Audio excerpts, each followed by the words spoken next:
नमस्कार, आप देख रहे हैं आई इंडिया और मैं हूं डॉक्टर पंकज सिंह गौर। सीतापुर की राजनीति के त्रिदेव कौन हैं, जिन पर सबकी निगाहें लगी हुई हैं। सभी जानते हैं कि सीतापुर संसदीय सीट पर भाजपा ने फिर से एक बार अपने पुराने योद्धा मौजूदा सांसद राजेश वर्मा को प्रत्याशी घोषित कर दिया है। लिहाजा भाजपा में प्रत्याशी को लेकर जो तमाम बातें हो रही थी, उन पर पूरी तरह विराम लग गया, क्योंकि 2024 लोकसभा चुनाव में भाजपा से टिकट मांगने वालों की लंबी लाइन थी, जिनमें कुछ मौजूदा जनप्रतिनिधि तो कुछ पूर्व जनप्रतिनिधि और पार्टी के नेता भी शामिल थे। लेकिन पार्टी ने मौजूदा सांसद राजेश वर्मा पर भरोसा बरकरार रखते हुए प्रत्याशी घोषित कर मैदान में उतार दिया। ऐसे में सपा कांग्रेस गठबंधन से प्रत्याशी कौन होगा, इस पर सबकी निगाहें लगी हुई हैं। आपको बता दें कि कांग्रेस से सपा का गठबंधन होने के बाद सीतापुर संसदीय सीट कांग्रेस के खाते में चली गई। ऐसे में कांग्रेस किसे प्रत्याशी बनाएगी, इस पर नजरें इसलिए गड़ गई हैं क्योंकि भाजपा प्रत्याशी का मुकाबला कांग्रेस सपा गठबंधन के प्रत्याशी से ही होगा। वैसे सीतापुर की राजनीति क्षेत्र के त्रिदेव के उठाए जाने वाले कदमों को लेकर सबकी निगाहें लगी हुई हैं। आई इंडिया पहले आपको यह बता रहा है कि सीतापुर की राजनीति क्षेत्र के त्रिदेव कौन हैं।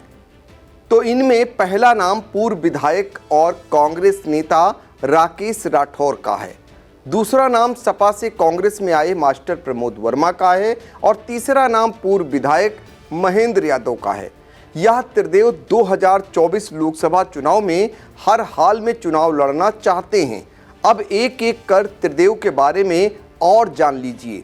भारतीय जनता पार्टी से सदर से विधायक रहते हुए राकेश राठौर ने खूब कोसने के बाद पार्टी को छोड़कर समाजवादी पार्टी ज्वाइन कर ली थी। सपा के लिए खूब फील्ड सजाई, लेकिन जब बैटिंग करने की बारी आई तो पार्टी ने उनका नंबर ही नहीं लगने दिया, जिस पर राकेश राठौर ने निकाय के चुनाव में अपनी पत्नी को निर्दलीय चुनाव लड़ाकर अपनी ताकत का एहसास सपा प्रत्याशी को हराकर कराया। राकेश राठौर ने समाजवादी पार्टी छोड़कर अपने पुराने घर कांग्रेस में वापसी करते हुए धौरहरा लोकसभा सीट से चुनाव लड़ने की तैयारी कर डाली। सपा कांग्रेस गठबंधन में धौरहरा लोकसभा सीट सपा के खाते में चली गई। तब राकेश राठौर ने सीतापुर संसदीय सीट की तरफ रुख किया। राहुल गांधी की भारत जोड़ो न्याय यात्रा में बढ़ चढ़कर हिस्सा लिया और सीतापुर संसदीय सीट से टिकट की मजबूती से दावेदारी ठोक दी। वैसे पूर्व में भी राकेश राठौर बसपा से विधानसभा का चुनाव लड़ चुके हैं और बहुत ही कम अंतराल से वे चुनाव हारे थे। कांग्रेस पिछड़ा वर्ग से किसी को सीतापुर संसदीय सीट पर चुनाव लड़ाने पर गंभीर है।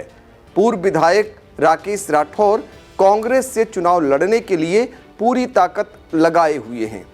फिलहाल कांग्रेस किसे प्रत्याशी बनाएगी, या तो आने वाले कुछ दिनों में पता चलेगा, लेकिन इस बीच सपा छोड़कर मास्टर प्रमोद वर्मा भी कांग्रेस में शामिल हो गए हैं। मास्टर प्रमोद वर्मा सीतापुर संसदीय सीट से टिकट की चाहत रखते हैं। वह हर हाल में इस बार चुनाव लड़ने की तैयारी किए हुए हैं। एक साल पहले समाजवादी पार्टी में शामिल होकर मास्टर प्रमोद वर्मा सपा से चुनाव लड़ने की तैयारी किए थे, लेकिन सीतापुर संसदीय सीट कांग्रेस सपा से गठबंधन के बाद कांग्रेस के खाते में जाने से अब मास्टर प्रमोद वर्मा ने भी खुद को कांग्रेस में शामिल कराकर टिकट की अपनी दावेदारी को पेश कर दिया है। मास्टर प्रमोद वर्मा इस विश्वास के साथ कांग्रेस में शामिल हुए हैं कि पार्टी उन्हें टिकट देगी। अब बात त्रिदेव के तीसरे नेता भाजपा के पूर्व विधायक महेंद्र सिंह यादव की। महेंद्र सिंह यादव भारतीय जनता पार्टी से टिकट की दावेदारी किए थे। महेंद्र सिंह यादव 2017 में 20वां विधानसभा क्षेत्र से विधायक चुने गए थे। भाजपा ने 2022 में सिटिंग विधायक रहते हुए महेंद्र सिंह यादव का टिकट काट दिया। सीतापुर की राजनीति में सक्रिय रहते हुए महेंद्र सिंह यादव ने 2014 में सीतापुर संसदीय सीट से भाजपा से टिकट की दावेदारी की थी। 2024 लोकसभा के होने वाले चुनाव में महेंद्र सिंह यादव को जब टिकट नहीं मिला तो उन्होंने तय किया है कि वह हर हाल में लोकसभा का चुनाव लड़ेंगे। अपने समर्थकों के साथ क्षेत्र में बैठकों का दौर चलाए हुए हैं। ज़्यादा संभावना इस बात की है कि महेंद्र सिंह यादव बसपा से चुनाव लड़ने की तैयारी कर रहे हैं। अगले कुछ दिनों में सीतापुर की राजनीति के इन त्रिदेव के कदमों के बारे में स्थिति स्पष्ट हो जाएगी। लेकिन अभी फिलहाल खासकर भारतीय जनता पार्टी की इस बात को लेकर नजरें लगी हुई हैं कि उनसे मुकाबला करने के लिए इन त्रिदेव में कौन सामने आएगा, कौन भारी पड़ेगा, कौन आसान होगा। भाजपा इस पर गुणागणित लगा रही है। तो ये प्रोग्राम कैसा लगा ज़रूर कमेंट बॉक्स में जाकर हमें बताइएगा और बेहतर होगा आप अपना सुझाव भी देते रहें। नए नए मामलों को लेकर भी आप कमेंट बॉक्स में अपना सुझाव दे सकते हैं। लोकसभा चुनाव से जुड़ी हुई हर एक छोटी बड़ी खबर को देखने के लिए सबसे विश्वसनीय तरीके से अगर कोई खबर को देखना चाहता है तो आई इंडिया देखे। और हाँ, आप हमारे चैनल को लाइक सब्सक्राइब करिए और साथ ही कमेंट कर कर हमें सुझाव जरूर दीजिए। धन्यवाद।